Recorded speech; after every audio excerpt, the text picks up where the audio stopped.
Chile content ka chaka governor mala chandar ka tiang kruna we kan ordo TV pam je gwana dial biya jawr biya leng tinan nyamanun ka nyadu ne meri yang do pana barana walla ka changa jandara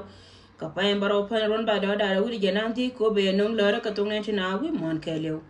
por kana wori lora kon jone diara kon cha changa ma cha choba kan ka bom kon nyal la jo yendi ala pisande kon mala yendi al boska yet ganga gwana diala kono chia wari tibo kotin en gojen be nyoka mului e chia ne diala kono chiger kama chia na mane diala kono jel ka choken ko mala yenong ala go be loy dori kun kamal gwana diala kono tintin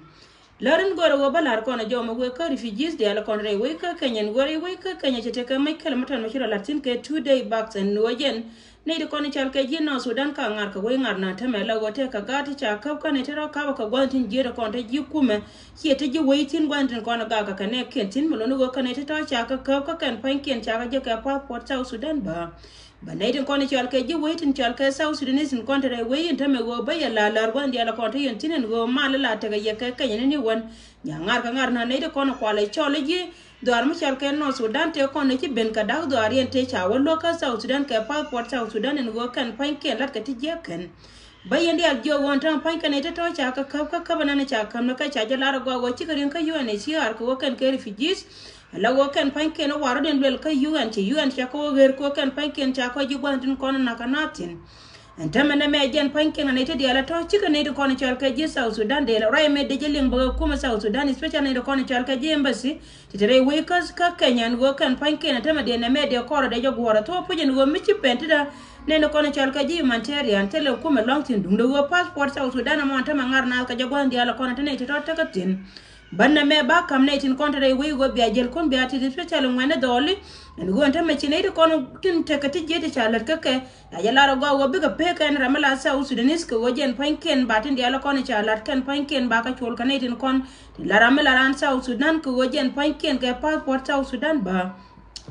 roye me serious ka gore je go biya ta kalin tin ka jaw me berar kan de kono chal ka ji humanitarian la ji kenya meluno go jen point makane de kono chal ka ji embassy warga jakara ga yen ku ka mi cheka wona go kan panken chikarin kan gore be karin kon no Sudan te ka embassy re dar ka kenya ba kan gore go kan panken be karin ka embassy la dun ko kan panken bara wala ko ngi ken go me be ka baka ka do mi je chicken passport South Sudan chicken we use ka tada ne be ka kan criminal list ne de ko la na kana ga kan chara ba mun pom kel kan tin je tin kono ngi kon re we ka ko kwale chele Somalia ne plus gad Kenya tin kono changana dora ken ne me kel mala to de kel ko la go jen biya te kel tin cha ba kon re we ka Kenya ko yen pan kun biya ne ka bi kuma South Sudan ba ta ngi tin ko de ko de gur ka lera mat ko ne me a serious case melono go jen point de gur ka lera mat tan bi kuma kan tin ko ne tin kon te de UN kan de kon chal ka ji humanitarian to kon la te ka long tin tele kuma bom tin dung de go kan de kon chal ji South Sudan ngar na ka passport de ne me de ko de gur ka lera ken ko cha we South Sudan cha bangar ngal chi cha maren bi jaga je ka Kenya rai me jen to de na ma ke le ne te dia te ko ne shele 17 people te sha yen ka gwada ne la gad Kenya wara ar chini she youth Kenya te kon ken panken te ben joyo go an wo te den gad South Sudan te la deal South Sudan but a passport South Sudan e min chal ga na ke South Sudan mulo go dum passport na ma gore je bare da ba je go ne ko no so ko passport rai we ka South Sudan kuma selva kirma ya de kan me de kan go ye go an wo passport je na no kula identity jiran ka jira la ja we do ko beta kamal mulo no criminal dia la kon lo ka ke passport especially jino Sudan medan mulo ka ko we di nda kai ne bas kon che ka gan mana kon je nan tama chelari ma dit gwana dia la kon ta kontin jeri shi angai bata mare we ka Uganda gwan dia la kon ta ne ta ka tin balat ka tijia kan ga chot South Sudan kine dia to wana kan che ga long dung go min go la ta tin ne dum bil dan ko kan ne tin dia la kon la wa ka panken ta ka bel mo gol bela na go me ko kon la ngar ta me la kon na goro de ne jo we lo kon go anti gol ta ngai go wono Sudan jen ponde ramul wal ka South Sudan jen ponde ram shar jenna na kula wakan ka je mi shigo na ka ba kula gor la ken chine dia to wan kan chiga ga hotel pa fon me de kam na ko ken dum pa fon na me goro ba je go ye ji kuma South Sudan en go jen mo gor ne biya ta kamal go ne kon dia la kontinentin gore je go go yen dia be wujun be lo e ka pa for we do no go point ID e du no jiran chi mi la kamera de dien mo no go jen gore je go biya ta de be je go ko bi ne kon che cha pu no kon go ne to gol kan bi ko chui go dia la kon te ka tin Raindong din banyo ka kam kon ne du ne do kon chal ka jiko cha ngwate la lo kana ga kente ku kono le choli humanitarian kan chika do la longo ne dia la kon chu jikya especially 19 kon ta kapan ga re ye ala wote la do me jel ka la go dwal ka ko kan de ka chopa gatin kon tare pin kan ne tin ditin kon chu ke bod ka kwi ka wa chi kuma Salva Kiir Mayardit che jog yer ma ke lu cher yer to gwa to tin kon jel kan ire kon kwala chol ji humanitarian kan panken chaje tianga kan jan nana ku ina lawoli ngata meta mali chani chi ne to kwala chol de mbor ta ga gwa to chi ne to kon chel ke de mbor chet ka manga yende ala gon de mbor po ne changa da ne chi chi ka nyi ka ku den ku mi tela do mi chelo go do me be ku jube me tela ne ti tin la chol ke ji de ne to kwala chol de mbor antama ne de kon chel ka humanitarian dol ka longan wode ka jalde ne de kon chujre pine ka boss kan ne tin kon tin chuj ka ku ka wak tela ka wal kan panken dol ka wobe ka jal kola ka wado ma je kuma Salva Kiir Mayardit tre kam ne dom ni Rai me bakula waka ne diatin kono kwale chole cha ben go yen ba ne kun dial mate ka gwati tie ka yete kan kuma ka cho dara go apujo go dara ga te kon dire yere dara ka kwar ko tel do mi ben ka lok ye ne de kon te ku yere ne te nan tin kon dong dara te ka lok na shu ke long ka piu go ne dial kon te ka tin special ne de kon te ka pan ga le long wana ne tin kon te ku dar mi chal ke jina ser te kon te me ko kan chara ngai ka da na ka gwa da ne ko do ne te kon ba ban di ka gwa da ne chi duor che ben to ko mur ka mo ka man me cher ka ta me chet ka mangai kondi ala go na ser kana dor michal kai panga ka ngot ke mebo ka jenta me lakin ji panga ki dawdien chero de de long ki jaw che ben kana kono no gode no jan loy kana teto ka walten kono kam ka gad ko ngai kono go wore do ran la te ke ni rai me cha je no ngan wojen balari ne tina wi mon ke lio bran lo ka do da maguye mo en wojen de ne kono ne ka lo ka walten kono kula wal malaria ante ma gad diu ke longre yeri go ndel kon te ka tin ka kunyes katela ka tenetin kono ko la burodi na man luk ten de gang ni nyi go ndel kon tana te ka tin rai me jana nan no ngani je jo mi ci go dum go cha je la ga wo humanitarian che go de lo dum go te la dubti jel ka je ko ci kuma Salva Kiir Mayardit te dubdi altin kon la jel ka na siene tin kono ko la chole lo de na de ga lo ken panken che ka go ko la wa de mbor ka te la de mbor mata go de kon te te ka tin min dong dia na banyo kalar ko ne dum pine te ko ne ci kay nyare do ar michal kay akoba west ka wal gag la go cha jala ne te kon re wen go jen panken ken pute kon la pinyal ci nyale roda caption ta me dul dia te kon ne cha kana piu kan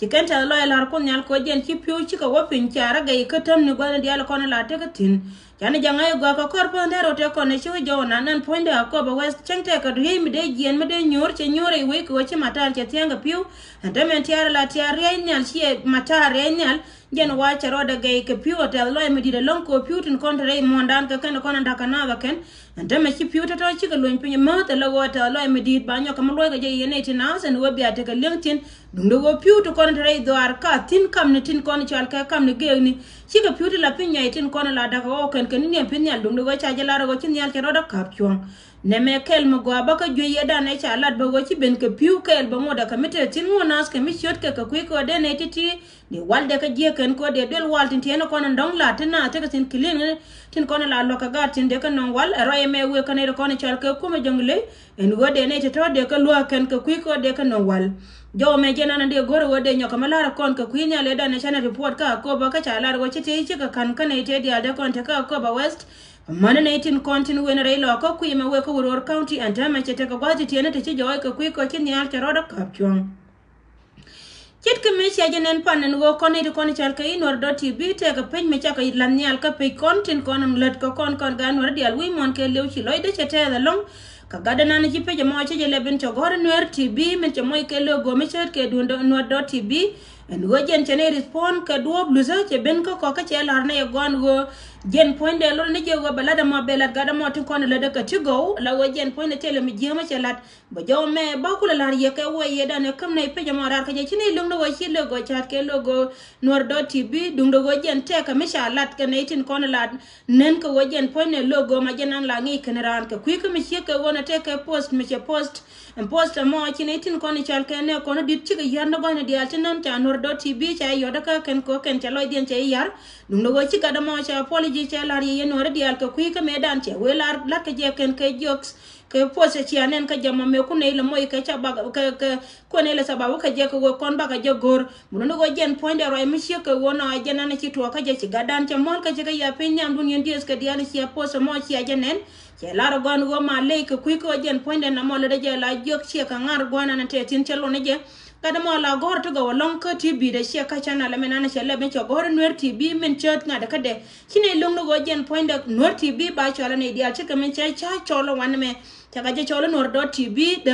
dot melono go nwer tv ga ga nwer dia ko ene nwer e mazen go jen be ying le che dur kara me de je le be changro no ka je dangro lakin ba wado pin ke logo no ka che je ne nong ne nyal ka je ne tin dia la kono dong ko ya ga mo ko je gor muno wajen choro gure choro japol ka kui ko wajen tin kono lade ka tigo gora tigo wapuj ka kui te ka dan kono itina wi mon ke le ka jena gan mete ka lus ngaye menana lade muno wajen point lo ya ka wajen bia lo itinde yende ala kui liang an wajen point de cha ko roye mo cha ko jalat siang la ne ka gor ko wajen baro de nyol ko kon cha ko won ko dub dia lo gor ne mi se ka charo de lar me cha ngai wo cha je la nial ka jen point de chi nyen ka dia chi ka ben ela wajen charo de wonyol ko roye me balar ye gote la gang mate ka nor tv ka ne nor tv te la je en me go amalat ka ga nor dial kone support ko nor tv te raida melong ne karan chang yelle ba nor tv ko le ni me go am be nor community bi en non nyal le ko ne kel ka tin dial ko ne lat ka rodien mo no wajen te la me jam melong ne tin te la raida te la tiel karada dien kam ne na nyal ko nor